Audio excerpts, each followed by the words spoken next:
눈치 보는 사람과 눈치 있는 사람. 나이가 들며 자연스럽게 알게 된 것이 하나 있는데, 바로 세상 사람들은 남에게 별로 관심이 없다는 것이다. 오늘 내 헤어스타일이 이상하다거나 장소에 맞지 않는 옷을 입었다 한들 남들은 그런 것에 별로 관심이 없다. 저마다 자신의 일에 신경 쓰느라 남이 뭘 어떻게 하고 있는지는 눈에 잘 보이지 않는다. 그러니 타인의 시선을 과도하게 염려하며 살 필요는 없다. 재미있는 삶을 위해선 체면을 버리고 자유로워질 필요가 있다.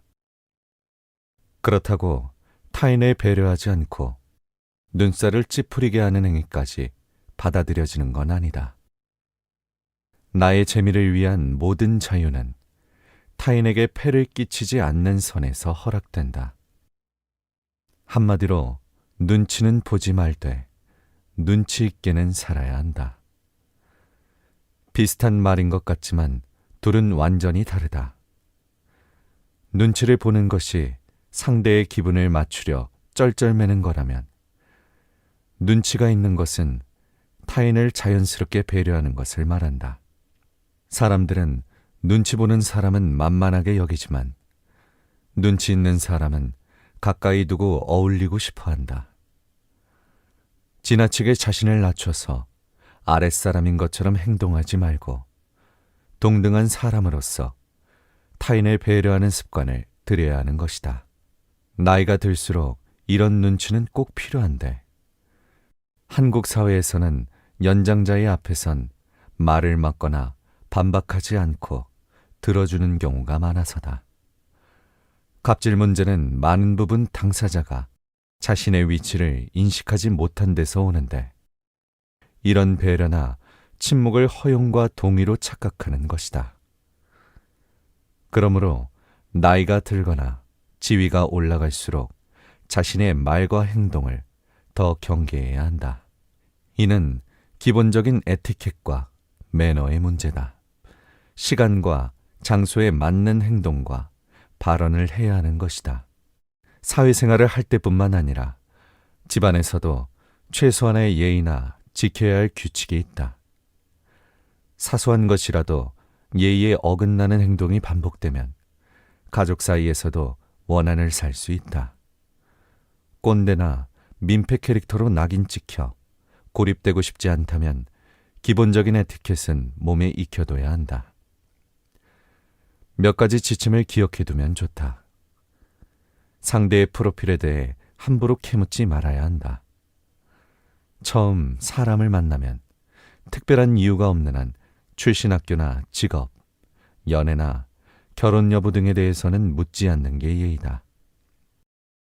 물론 아무렇지 않게 여기는 사람도 있겠지만 자신의 프로필을 말하는 걸 어려워하는 사람도 있다. 명절에 오랜만에 만난 조카들에게 흔히 하는 질문들도 마찬가지다. 결혼은 언제 하니? 아이는 언제 갖니? 취업은 했니? 와 같은 질문을 한다는 건 애초에 상대와 가깝지 않다는 것을 의미한다. 친근함 혹은 걱정이라는 명분을 내세우지만 상대방의 입장에선 당혹스러울 수 있다. 유머랍시고 상대방을 깎아내리거나 말을 함부로 하는 것도 조심해야 한다. 모두가 기분이 좋아지는 농담이야 얼마든지 환영이지만 누군가의 수치심을 유발하거나 누군가를 불편하게 하는 농담이라면 그저 무례한 행동에 불과하다. 이때 가장 위험한 생각은 그래도 나는 괜찮지 않을까? 그래도 이 사람은 괜찮지 않을까? 라는 착각이다. 내가 재미있으니 남도 재미있을 거라고 생각하는 것도 착각이다. 세상에 선을 넘어도 괜찮은 사람은 없다. 내 말만 옳다고 여기고 자기 주장을 강하게 내세우는 것도 경계해야 한다. 정말 스스럼 없는 소통을 원한다면 듣는 연습을 해야 한다. 상대방의 말을 귀담아 듣고 받아들일 건 받아들이는 유연함을 보이면 필요할 때 하는 나의 말에도 더 힘이 실린다. 지시보다는 제안이, 단정적으로 말하는 것보다는 하나의 가능성으로 제시하는 편이 마음의 문을 열기 쉽다. 그렇게 소통이 원활해지면 더 많은 사람과 즐거움을 공유할 수 있게 되고 삶이 더 즐거워진다. 내가 몰랐던 것도 더 많이 알게 되고 내가 쓸데없이 고집을 부렸던 것도 내려놓을 줄 알게 된다. 그러니 조금 더 눈치 있게 살자. 모든 것은 상대방에 대한 따뜻한 배려에서 시작된다. 마음대로 하는 데서 오는 해방감보다 타인과의 공존과 소통에서 오는 유대감이 삶을 더 흥미롭게 만든다는 사실을 기억하자. 돈거래가 관계를 망친다. 친한 친구에게도 돈을 빌려주지 말라는 말을 많이 들어봤을 것이다. 친구도 잃고 돈도 잃는다고들 한다. 요즘은 많은 사람이 이것을 상식으로 여기는 듯하다. 하지만 여전히 이런 말이 계속 들리는 이유는 그만큼 가까운 사람과의 돈 거래로 어려움을 겪는 경우가 많기 때문일 것이다. 그리고 평소에는 당연히 안 빌려줄 거라고 생각하다가도 막상 실제로 그런 순간이 오면 마음이 약해지기 때문이기도 하다. 설마 이 친구가 하는 마음에, 그리고 그 친구를 많이 아껴서 꼭 도와주고 싶은 마음에 돈을 빌려주는 경우가 생긴다. 내게도 이런 일이 생긴 적이 있다. 예전에 친하게 지내던 선배가 연락이 왔는데 급해서 그러니 딱 일주일만 몇백만 원을 빌려달라고 했다. 괜찮은 직장에 경제력도 있는 사람이라 설마 하는 마음에 돈을 빌려줬다. 일주일이 지났는데 일주일만 더 기다려달라고 하더니 결국 아무 소식 없이 반년이 지났다. 시간이 지날수록 오히려 내가 더 연락하기 어려워졌다. 그래도 확인은 해야 해서 연락을 했더니 선배가 내가 돈을 떼어먹겠냐 라며 화를 내는 바람에 졸지에 내가 나쁜 사람이 됐다. 나중에 알고 보니 나 말고도 여럿에게 그렇게 조금씩 돈을 빌려 주식 투자를 했는데 그게 실패로 돌아간 모양이었다. 괜찮은 직장도 문을 닫았다고 했다. 자신이 돈을 떼어먹겠냐며 화를 냈던 선배는 결국 내 돈을 떼어먹었다. 불행 중 다행인 건 그나마 내가 빌려준 돈이 몇백만 원이 끝이었다는 사실이다. 한 번 빌려주고 나면 이번 것만 해결되면 돌려줄 수 있다. 조금만 더 빌려달라고 하는 경우도 많다. 그렇게 되면 돈을 돌려받아야 한다는 생각에 빌려주는 돈의 단위가 점점 커지고 되레 상대에게 매달리는 입장이 된다. 빚보증도 마찬가지다. 집안이 크게 어려워진 사람들의 사연을 들어보면 대부분 가까운 사람과의 금전거래가 원인일 때가 많다. 빚보증을 잘못 섰다가 재산을 다 날려버리는 것이다. 애초에 사적인 돈거래는 절대 금하고 보증도 절대 서주지 말아야 한다. 누가 그 말을 모를까 싶지만 막상 부탁을 받으면 마음이 약해지니 평소에 원칙을 잘 세워둬야 한다. 상대에게 인정머리 없어 보일까봐 혹은 관계가 서먹해질까봐 돈을 빌려주는 건 좋지 않다. 쓸데없는 눈치를 봐봤자 여차하면 돈도 잃고 관계도 잃는다. 단칼에 거절하기 어렵다면 적당히 둘러댈 이유는 얼마든지 만들 수 있다. 결혼 전이라면 부모님 이유를 대고 결혼을 했다면 배우자 이유를 대자. 가족 중에 돈이 급한 사람이 있어 가진 돈을 모두 빌려줬다고 해도 된다. 상대가 마음이 상하지 않도록 노력하며 정중히 거절하자. 이런 부탁을 받으면 내가 가장 친하고 나를 가장 신뢰하니 나한테 이런 부탁을 했겠지 라고 생각하겠지만 이미 사돈의 팔촌까지 부탁하고 다 안 돼서 나에게 연락이 왔을 가능성이 더 크다. 누구에게도 쉬운 일이 아니니 나 혼자 미안해할 필요도 없다. 그러니 마음을 굳게 먹고 거절하자. 친구 사이뿐만 아니라 직장 동료, 선후배, 혹은 갑을 관계가 명확한 사이에서는 더더욱 금물이다. 꼭 도와주고 싶은 친구라면 돌려받지 않아도 되는 액수로만 마음을 표현하자. 그게 돈과 관계를 모두 지키는 최선의 방법이다. 친밀감을 만드는 사소한 행동. 인간관계만큼 인생에서 중요한 것도 없다. 중요한 만큼 어렵기도 하다. 심리학자 알프레트 아들러는 삶의 모든 고민은 인간관계에서 온다 라는 말까지 남겼다. 하지만 요즘은 어렵다는 이유로 인간관계를 아예 포기하고 사는 사람도 많은 것 같다.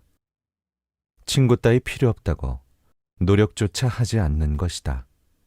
특히 새로운 관계를 만드는 것을 겁내는 사람이 많다. 어른이 되면 학교 다닐 때처럼 같은 반 친구도 짝꿍도 없다. 많은 사람이 일로 얽혀 있거나 경쟁 관계에 있어 마음을 쉽게 내주지 못한다. 그 결과 늘 외롭고 공허하다고 느끼고 낯선 사람과 대화하는 걸 어색해하며 여러 번 만나도 상대와의 거리감을 좁히지 못한다. 기존에 익숙한 사람들과 좋은 관계를 유지하기만 해도 다행인데 사실 이조차 쉽지 않다. 인간관계는 늘 변하기 때문이다. 평생 갈 것 같던 학창시절 친구들 중 지금도 연락하는 사람이 얼마나 되는지 꼽아보자. 새로운 사람을 만나지 않으면 인간관계는 계속 좁아질 수밖에 없다. 그러니 관계의 변화를 받아들이고 새로운 사람을 만나야 한다. 관계가 어렵다고 자꾸 피하면 점점 더 어려워진다. 자꾸 부딪히며 깨지고 넘어져야 관계에 대해서도 배울 수 있으니 한두 번의 만남이 잘 풀리지 않는다고 너무 실망하거나 좌절할 필요는 없다. 관계가 어려운 건 나뿐만이 아니다. 상대도 마찬가지다.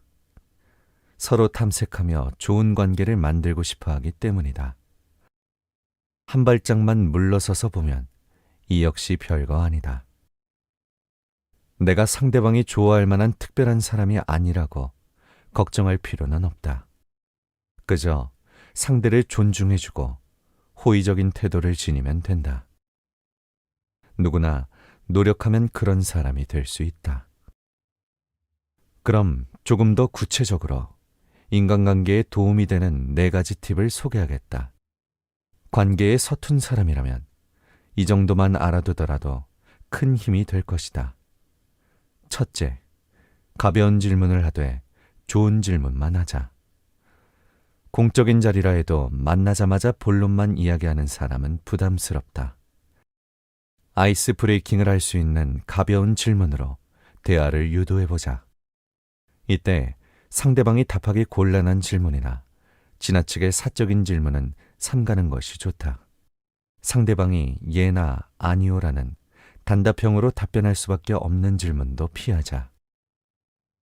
단답형 대답만 계속 이어지는 질문은 그야말로 최악이다. 반면 좋은 질문은 상대방이 잘 알고 있는 것에 관한 질문이다.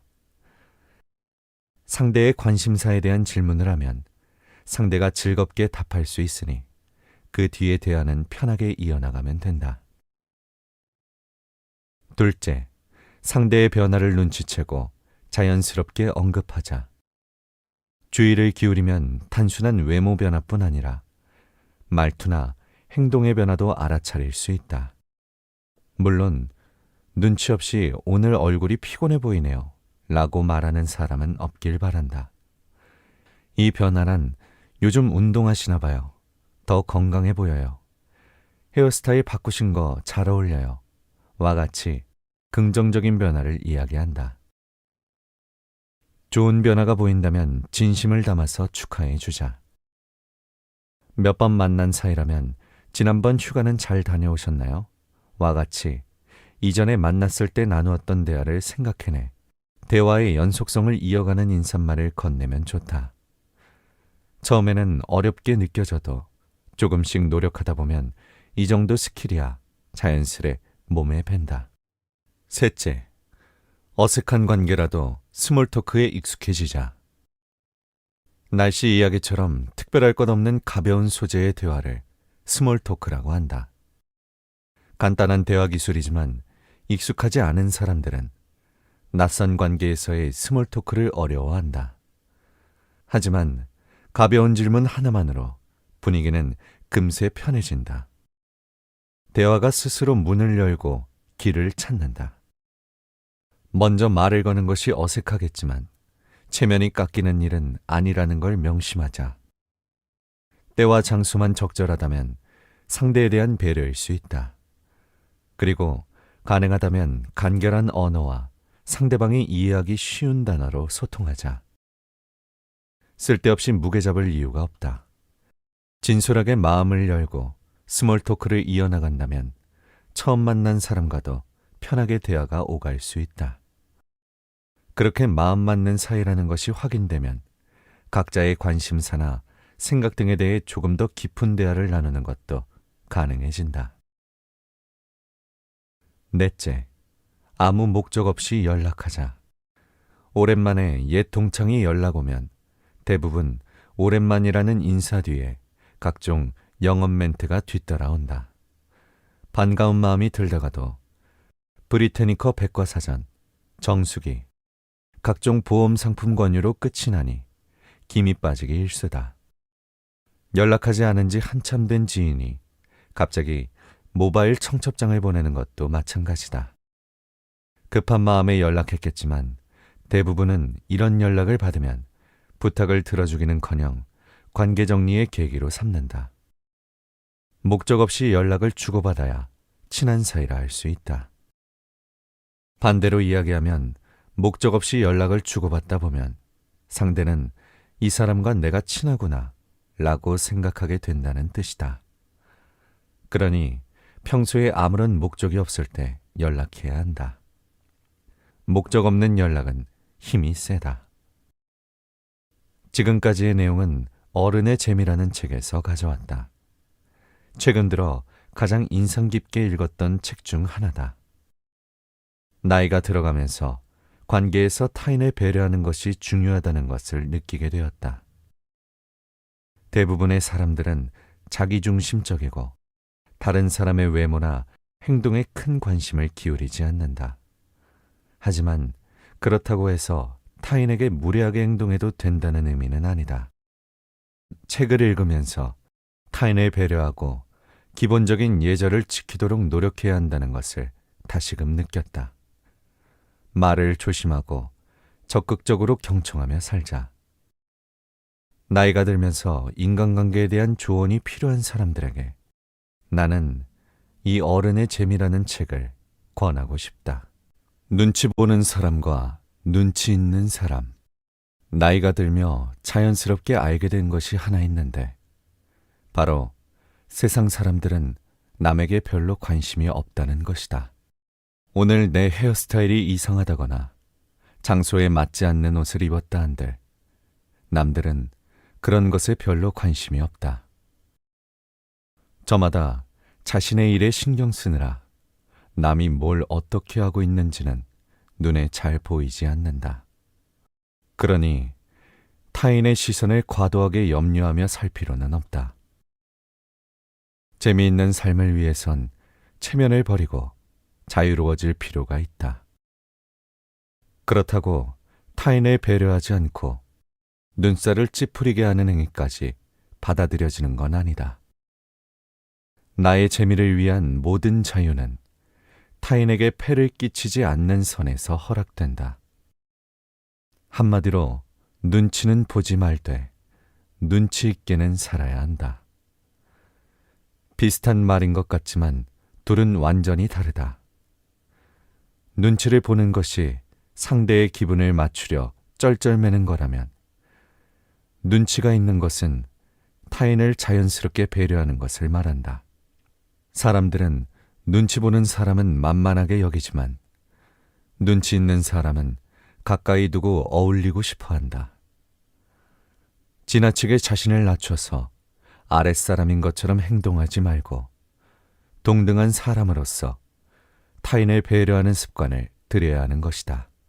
나이가 들수록 이런 눈치는 꼭 필요한데 한국 사회에서는 연장자의 앞에선 말을 막거나 반박하지 않고 들어주는 경우가 많아서다. 갑질 문제는 많은 부분 당사자가 자신의 위치를 인식하지 못한 데서 오는데 이런 배려나 침묵을 허용과 동의로 착각하는 것이다. 그러므로 나이가 들거나 지위가 올라갈수록 자신의 말과 행동을 더 경계해야 한다. 이는 기본적인 에티켓과 매너의 문제다. 시간과 장소에 맞는 행동과 발언을 해야 하는 것이다. 사회생활을 할 때뿐만 아니라 집안에서도 최소한의 예의나 지켜야 할 규칙이 있다. 사소한 것이라도 예의에 어긋나는 행동이 반복되면 가족 사이에서도 원한을 살 수 있다. 꼰대나 민폐 캐릭터로 낙인 찍혀 고립되고 싶지 않다면 기본적인 에티켓은 몸에 익혀둬야 한다. 몇 가지 지침을 기억해두면 좋다. 상대의 프로필에 대해 함부로 캐묻지 말아야 한다. 처음 사람을 만나면 특별한 이유가 없는 한 출신 학교나 직업, 연애나 결혼 여부 등에 대해서는 묻지 않는 게 예의다. 물론 아무렇지 않게 여기는 사람도 있겠지만 자신의 프로필을 말하는 걸 어려워하는 사람도 있다. 명절에 오랜만에 만난 조카들에게 흔히 하는 질문들도 마찬가지다. 결혼은 언제 하니? 아이는 언제 갖니? 취업은 했니? 와 같은 질문을 한다는 건 애초에 상대와 가깝지 않다는 것을 의미한다. 친근함 혹은 걱정이라는 명분을 내세우지만 상대방의 입장에선 당혹스러울 수 있다. 유머랍시고 상대방을 깎아내리거나 말을 함부로 하는 것도 조심해야 한다. 모두가 기분이 좋아지는 농담이야 얼마든지 환영이지만 누군가의 수치심을 유발하거나 누군가를 불편하게 하는 농담이라면 그저 무례한 행동에 불과하다. 이때 가장 위험한 생각은 그래도 나는 괜찮지 않을까? 그래도 이 사람은 괜찮지 않을까? 라는 착각이다. 내가 재미있으니 남도 재미있을 거라고 생각하는 것도 착각이다. 세상에 선을 넘어도 괜찮은 사람은 없다. 내 말만 옳다고 여기고 자기 주장을 강하게 내세우는 것도 경계해야 한다. 정말 스스럼 없는 소통을 원한다면 듣는 연습을 해야 한다. 상대방의 말을 귀담아 듣고 받아들일 건 받아들이는 유연함을 보이면 필요할 때 하는 나의 말에도 더 힘이 실린다. 지시보다는 제안이, 단정적으로 말하는 것보다는 하나의 가능성으로 제시하는 편이 마음의 문을 열기 쉽다. 그렇게 소통이 원활해지면 더 많은 사람과 즐거움을 공유할 수 있게 되고 삶이 더 즐거워진다. 내가 몰랐던 것도 더 많이 알게 되고 내가 쓸데없이 고집을 부렸던 것도 내려놓을 줄 알게 된다.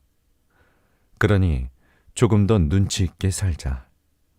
모든 것은 상대방에 대한 따뜻한 배려에서 시작된다.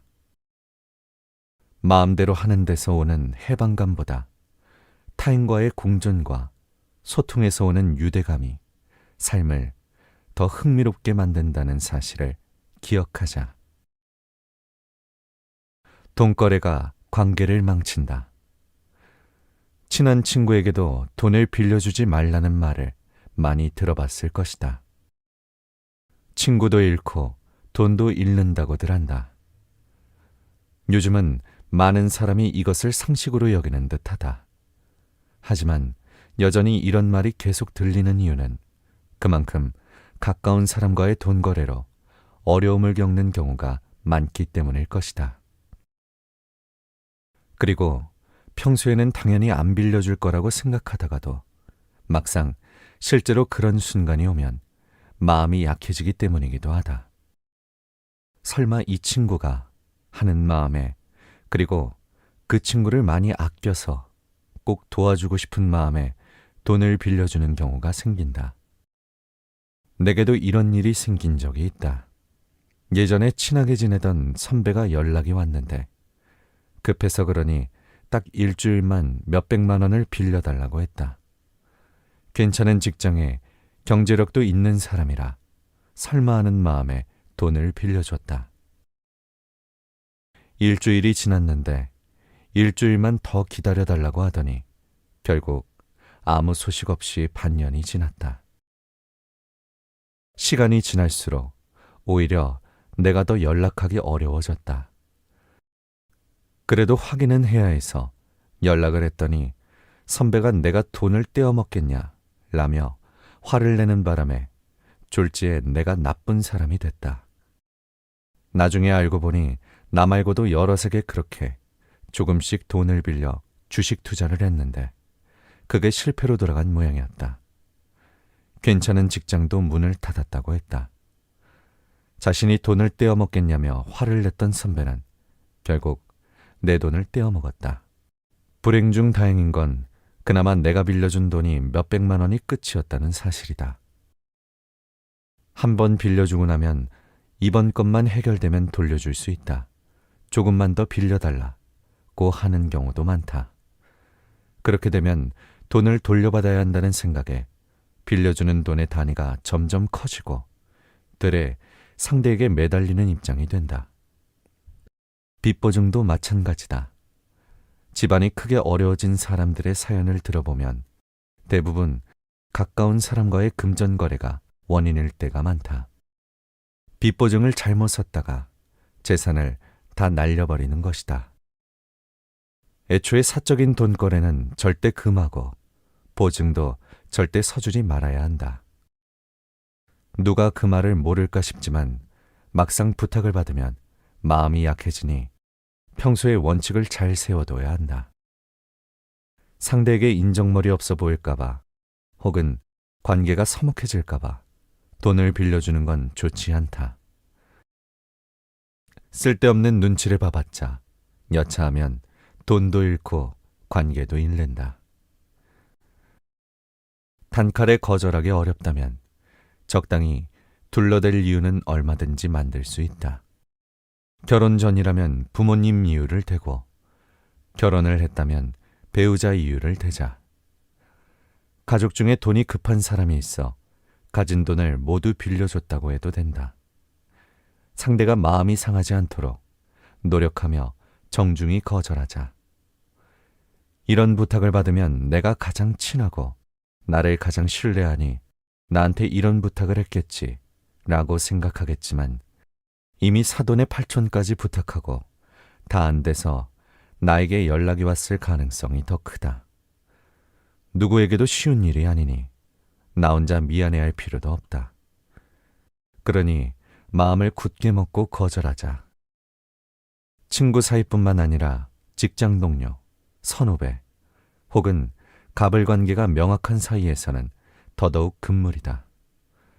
꼭 도와주고 싶은 친구라면 돌려받지 않아도 되는 액수로만 마음을 표현하자. 그게 돈과 관계를 모두 지키는 최선의 방법이다. 친밀감을 만드는 사소한 행동. 인간관계만큼 인생에서 중요한 것도 없다. 중요한 만큼 어렵기도 하다. 심리학자 알프레트 아들러는 삶의 모든 고민은 인간관계에서 온다 라는 말까지 남겼다. 하지만 요즘은 어렵다는 이유로 인간관계를 아예 포기하고 사는 사람도 많은 것 같다. 친구 따위 필요 없다고 노력조차 하지 않는 것이다. 특히 새로운 관계를 만드는 것을 겁내는 사람이 많다. 어른이 되면 학교 다닐 때처럼 같은 반 친구도 짝꿍도 없다. 많은 사람이 일로 얽혀 있거나 경쟁 관계에 있어 마음을 쉽게 내주지 못한다.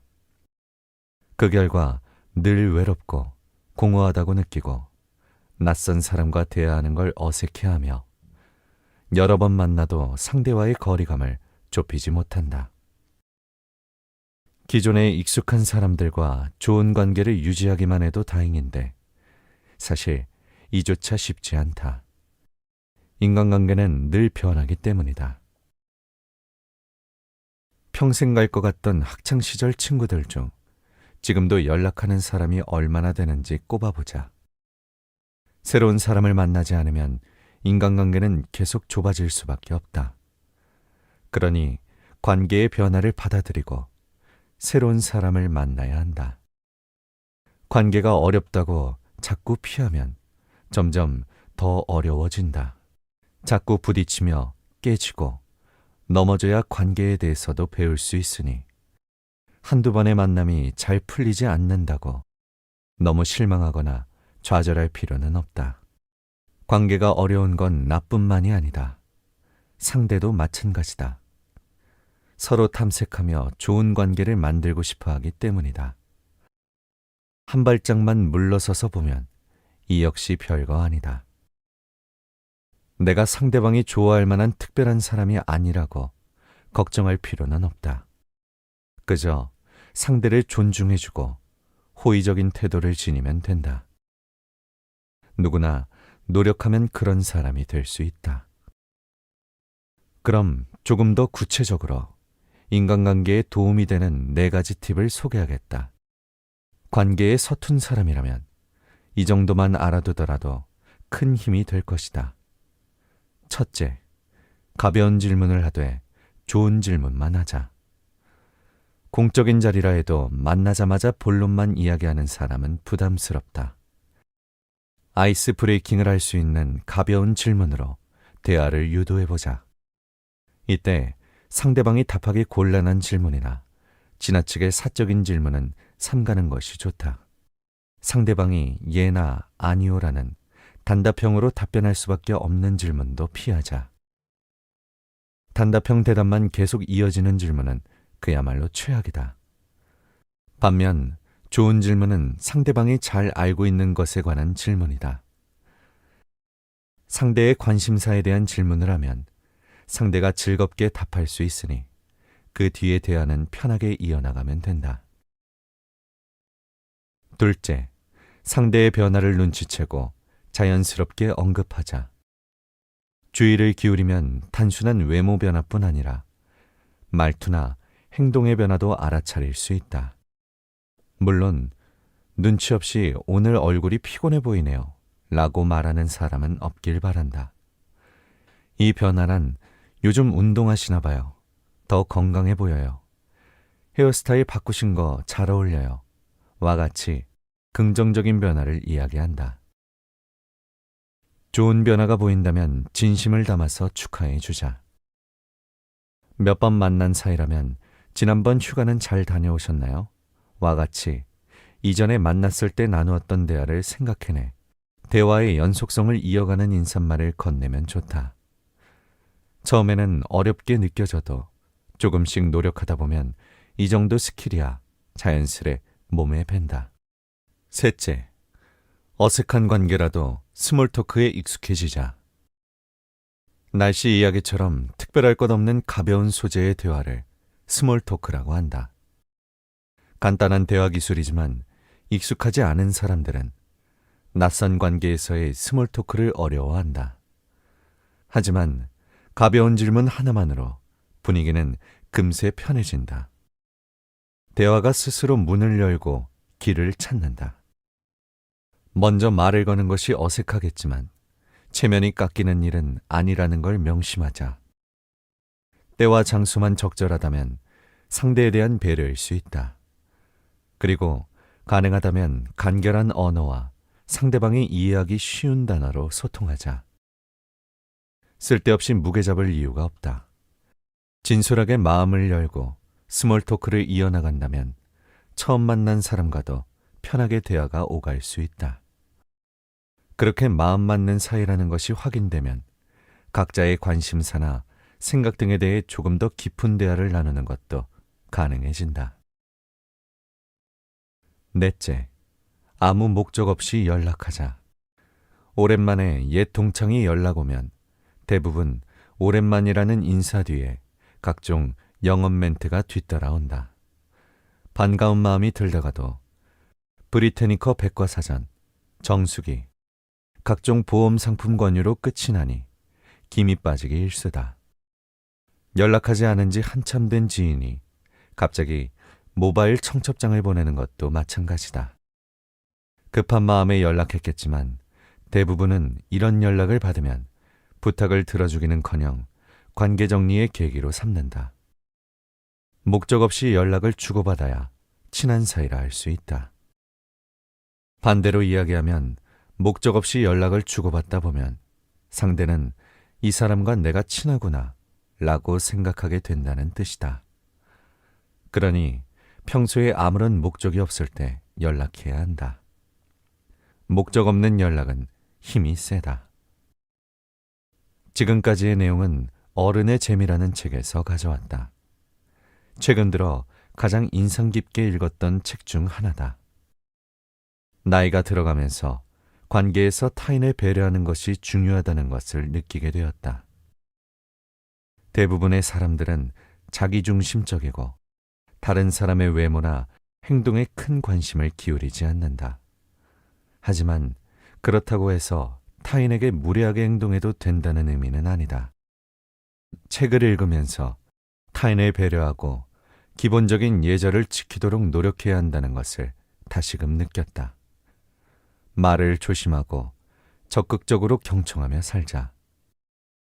나이가 들면서 인간관계에 대한 조언이 필요한 사람들에게 나는 이 어른의 재미라는 책을 권하고 싶다.